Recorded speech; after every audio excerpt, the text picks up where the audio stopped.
The humid Lagos air of 1960, thick with the scent of salt water, exhaust fumes, and the sweet promise of independence, swirled around Kunle Adeyemi as he stepped out of his sleek Mercedes-Benz. His tailored linen suit, imported from London, did little to ward off the oppressive heat, but it marked him, a man of means, a rising star in the nascent political landscape. He was on his way to a clandestine meeting, not about policy, but about power, and the woman who embodied both. He had been summoned by Lady Titilayo Alakija, a woman whose beauty was as legendary as her husband's political influence. Chief Alakija, a towering figure in the nationalist movement, was a man Kunle admired, even envied. But Titilayo, she was a force of nature, a dangerous siren in a city brimming with ambition. Their affair had begun subtly, a shared glance at a state dinner, a lingering touch during a handshake. Soon their stolen moments in hidden bungalows and shadowy hotel rooms became the only places Kunle felt truly alive. It was a betrayal that gnawed at him, a lust that consumed him. Titilayo's residence in Ikoyi, an enclave of colonial mansions and burgeoning affluence, felt like a world away from the bustling markets of Balogun or the vibrant chaos of the mainland. Inside, the drawing room was cooled by a sluggish ceiling fan, its rhythmic creak a counterpoint to the tension in the room. Titilayo, resplendent in a vibrant iro and buba, her expensive jewelry gleaming, greeted him with a practiced smile that didn't quite reach her eyes. "Kunle, my dear," she purred, her voice a silken whisper. "You took your time."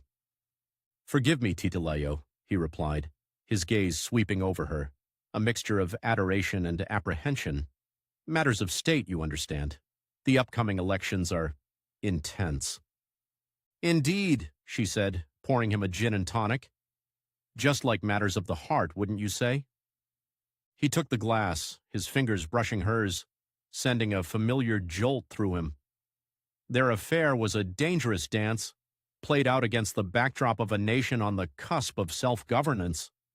Political factions were jostling for power, loyalties shifting like sand, and the stakes were higher than ever. Kunle, a young charismatic intellectual, saw himself as a reformer, a visionary who could steer Nigeria towards true prosperity. But his ambition was entangled with his desire for Titilayo, a desire that was slowly twisting his moral compass. "My husband," Titilayo began, her voice dropping, "he suspects. Not of us, not yet. But he knows there are forces aligning against him, forces that seek to undermine his position. He has made arrangements." Kunle's blood ran cold. He knew Chief Alakaya was ruthless, a master of political maneuvering. But arrangements could mean anything in the cutthroat world of Nigerian politics. Rumors of assassinations, of rivals disappearing, were not uncommon. "What kind of arrangements?"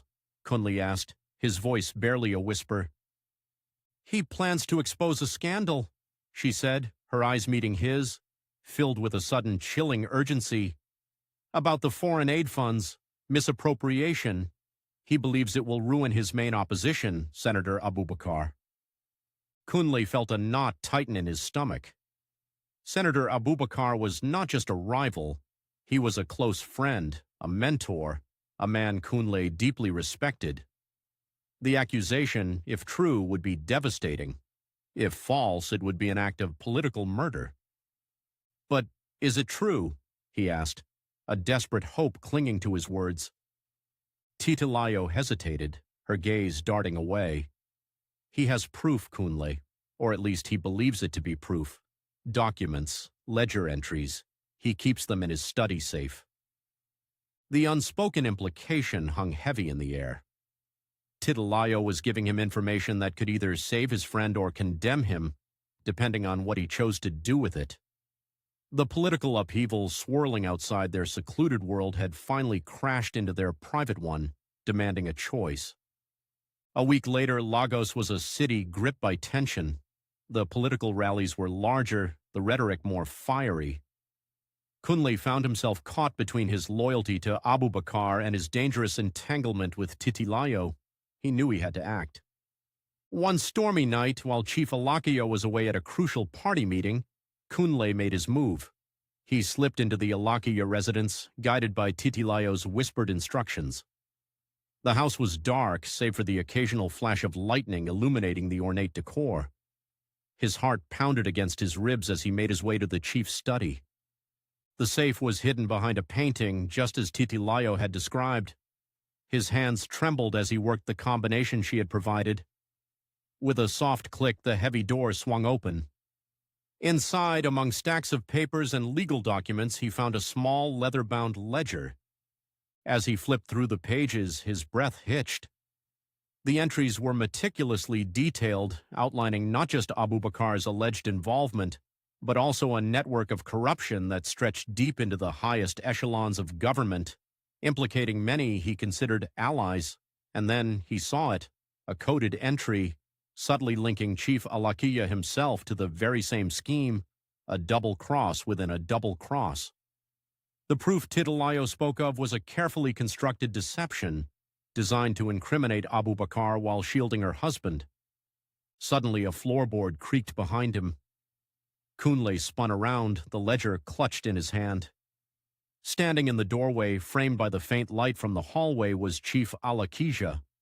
His face was a mask of cold fury. "So, Kunle," the chief's voice rumbled, devoid of its usual warmth, "you've finally shown your true colors, and you, my dear wife, have shown yours." Titilayo emerged from the shadows behind her husband, her face pale, her eyes wide with a mixture of fear and defiance.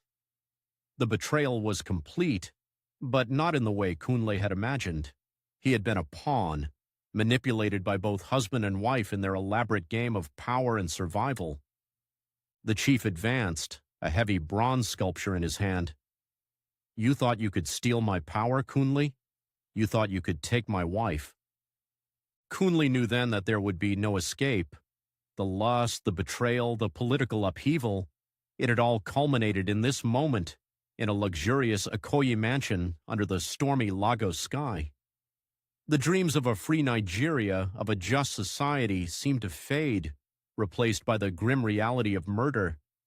The struggle for independence was not just about breaking free from colonial rule.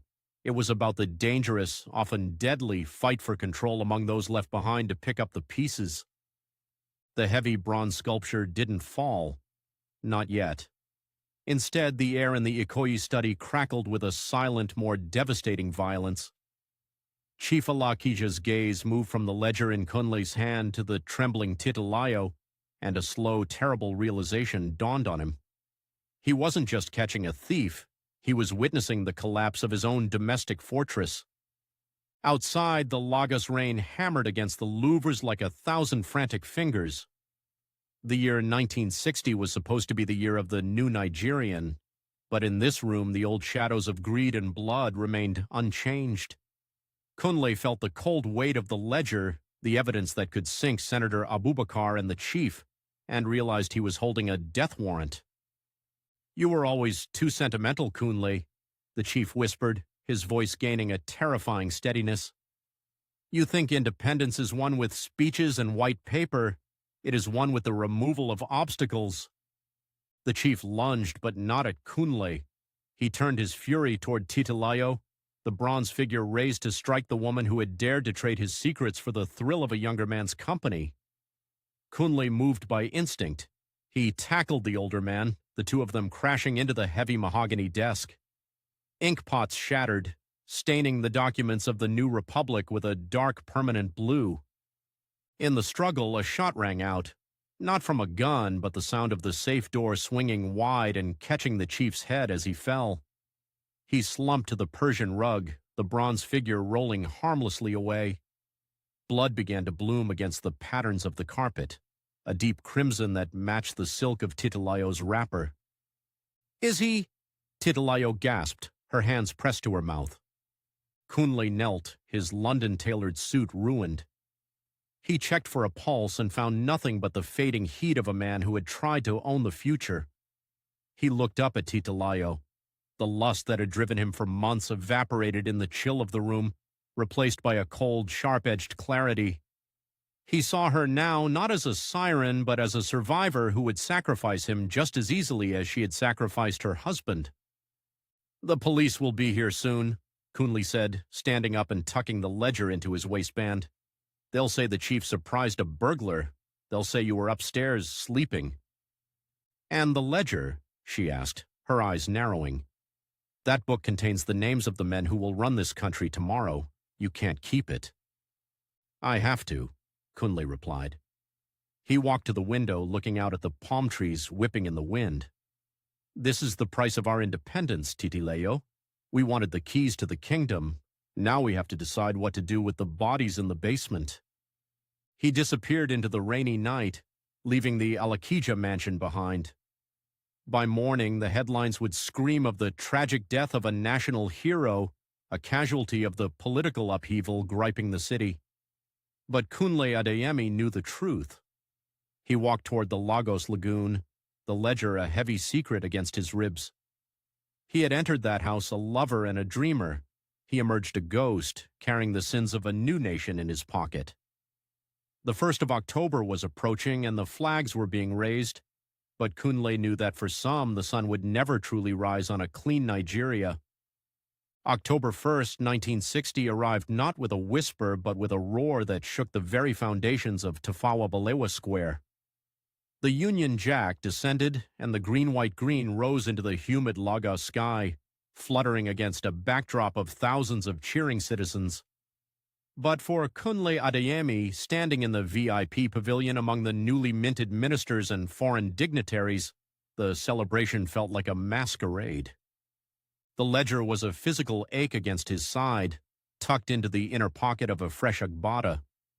Every time he shook a hand or offered a congratulatory smile, he felt the weight of the names inside, men currently standing on the podium swearing oaths of office, while their fingerprints remained on the ledgers of colonial-era embezzlement and backroom assassinations. He spotted Senator Abubakar near the Prime Minister. The older man looked radiant, the epitome of the new Nigerian. Kunle felt a surge of nausea. He knew now that the misappropriation Titilayo had mentioned wasn't just a lie to frame Abubakar, it was a half-truth. Abubakar had been part of the scheme, but he had been outmaneuvered by Chief Alakija, who intended to use the evidence to become the sole gatekeeper of the new treasury. "A glorious day, Kunle," a voice whispered beside him. He turned to find Titilayo.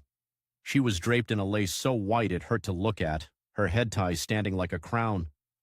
She looked nothing like the woman who had gasped over a dead body a few weeks prior. She looked like the widow of a martyr, a position that had already granted her immense sympathy and political leverage. "The sun is high, Titilayo," Kunle replied coolly, "but shadows are longest at noon." "Don't be a poet, Kunle. Be a pragmatist," she snapped softly, her eyes scanning the crowd. "Abubakar is moving for the finance portfolio. If he gets it, the records in that book become his shield. Give it to me and we can ensure the right people are held accountable." Kunle looked at the podium. He saw the transition of power, not from oppressors to liberators, but from one set of secrets to another. The political upheaval wasn't a cleansing fire, it was a changing of the guard in a dark room. Later that evening at the state ball, the air was thick with the scent of expensive cigars and imported champagne. Kunle found himself in a secluded balcony overlooking the glittering lights of the harbor. He pulled the ledger out.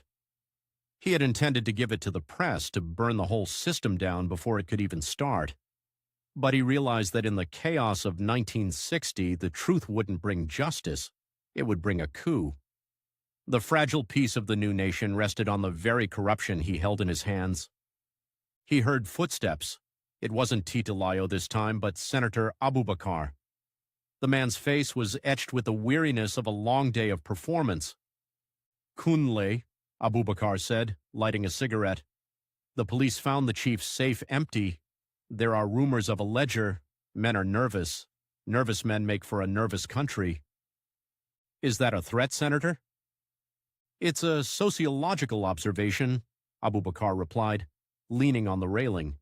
"We are a child trying to walk for the first time.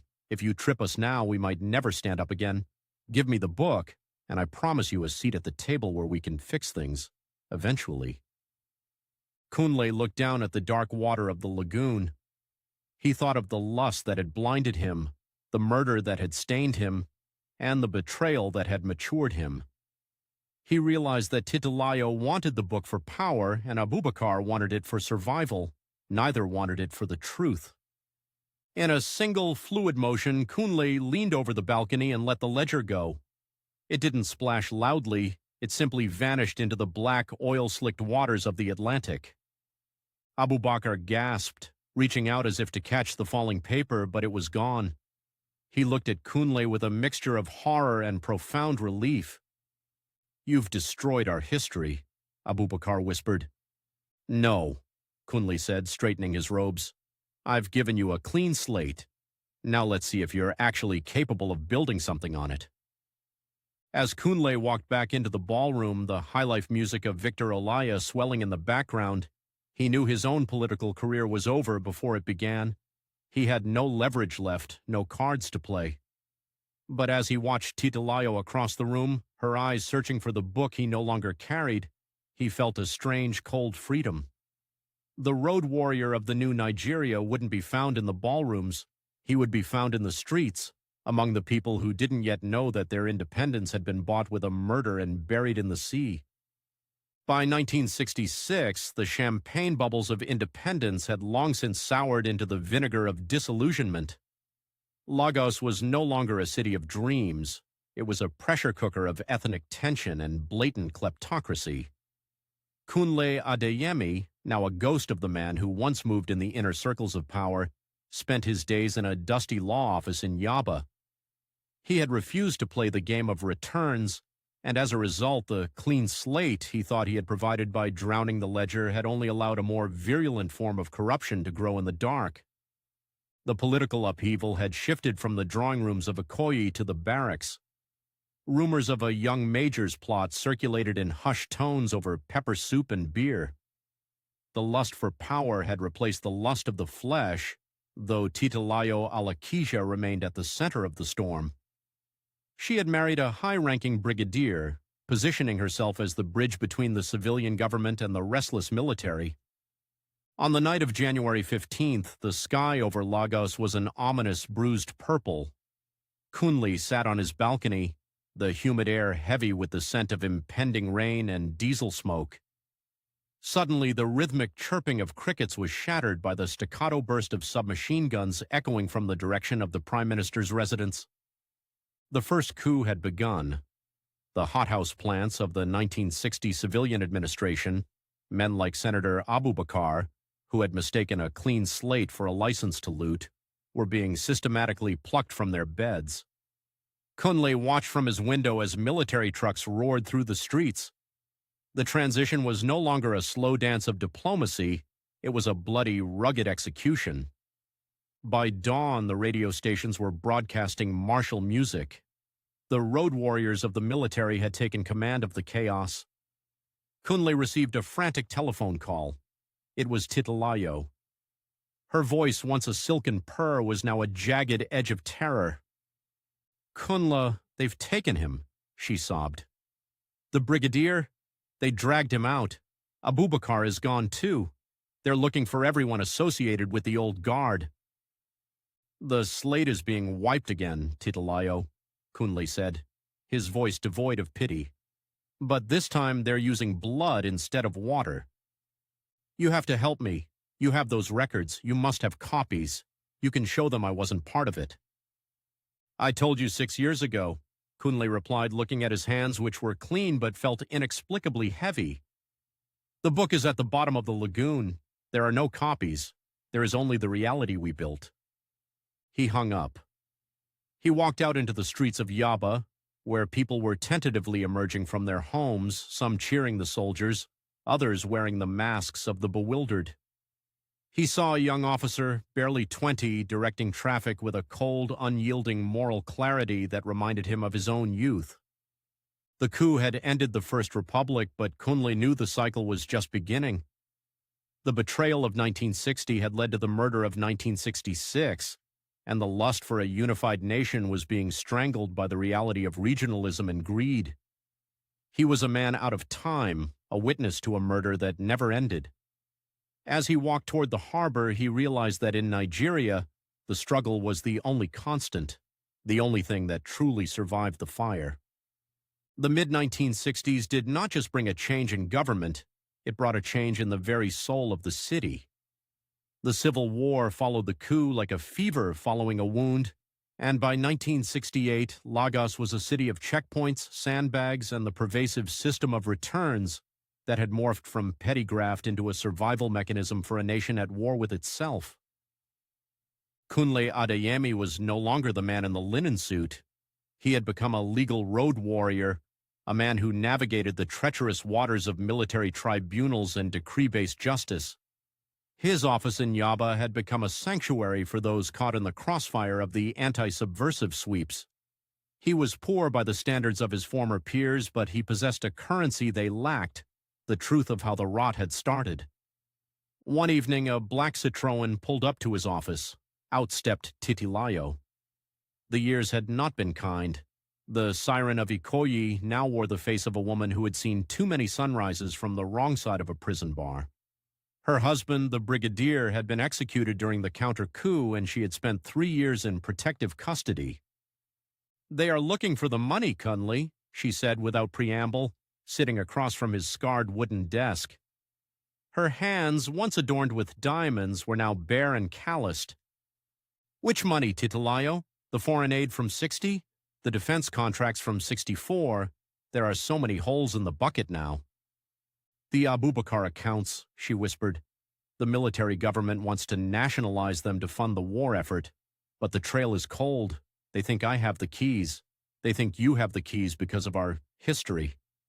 Kunle felt the old ghost of lust stir, not as desire, but as a dull ache of shared sin. "I told the senator, and I told you, the ledger is gone. It is silt and salt now." "But the bank in Geneva doesn't know that," Titilayo countered, her eyes flashing with a remnant of her old fire. "They only know that a certain Adeyemi was listed as a secondary signatory on the trust. I saw it, Kunle, in the chief's study before the end. He didn't just want to frame Abubakar, he wanted to bind you to the theft. He wanted to make sure that if he fell, you fell with him." Kunle sat back, the air in the room suddenly cold. The betrayal was deeper than he had ever imagined. The chief hadn't just caught him in a room with his wife, he had caught him in a trap of legal signatures and offshore shadows.